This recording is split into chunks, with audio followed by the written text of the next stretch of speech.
Welcome to Waves Media. నర్సరావుపేటలోని collector కార్యాలయం ఎదుట నిర్వహించిన ధర్నాలో ఆల్ ఇండియా కిసాన్ ఫెడరేషన్ రాష్ట్ర అధ్యక్షులు రెడ్ భాష పాల్గొన్నారు. ఈ సందర్భంగా వారు మాట్లాడుతూ పిడుగురాల మండలం గుత్తికొండ గ్రామ పంచాయతీ శివారు వేమగిరి గ్రామంలో సుమారు 300 మంది ఎస్సీ, ఎస్టీ, బీసీ మైనార్టీలు నివసిస్తున్నారని, వారికి కనీస అవసరాలు తీర్చాలని వారు కోరారు.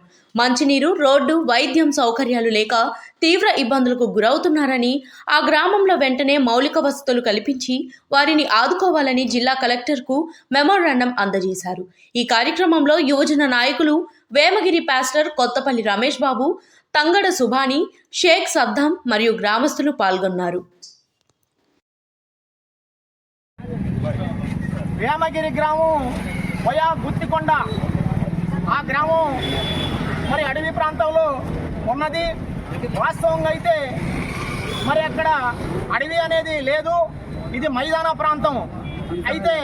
అయితే ప్రభుత్వం మాత్రం దీన్ని అడవిగా ప్రకటించి మరి దాదాపుగా భారతదేశానికి స్వాతంత్రం రాక పూర్వమే రాజులు, జమీందారులు ఉన్న టైంలోనే ఆ గ్రామాన్ని మరి ఏర్పాటు చేయడం జరిగింది. ఆ గ్రామంలో అవశేషాలు ఉన్నాయి. భారతదేశ స్వాతంత్రం వచ్చిన తర్వాత సుమారు 75 సంవత్సరాల క్రితం ఆ గ్రామంలో పూర్తిగా 300 కుటుంబాలు ఆ గ్రామంలో నివసిస్తూ ఉన్నాయి. అయితే ఆ గ్రామంలో ఇంతమంది ప్రజలు ఉన్నప్పటికీ కూడా కనీస అవసరాలు వారికి మరి నివాసం ఉండడానికి మరి స్థలాలు లేవు. ఎవరైనా మరి స్థలాలు ఉంటే వారికి పట్టాలు లేవు. ఆ గ్రామానికి రోడ్డు మరి అది కూడా లేదు.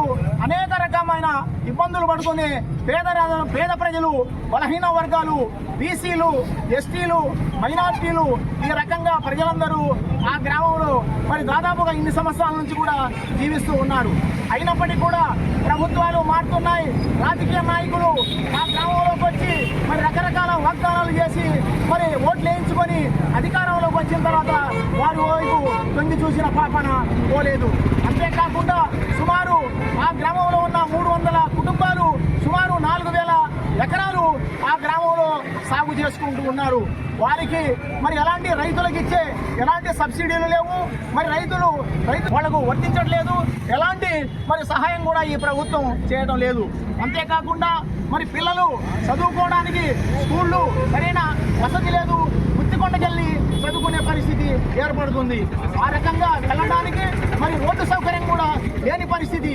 ఆ ప్రాంతం నుంచి మరి ఇంత దూరం రావాలంటే కనీసం రోడ్డు కూడా లేని పరిస్థితుల్లో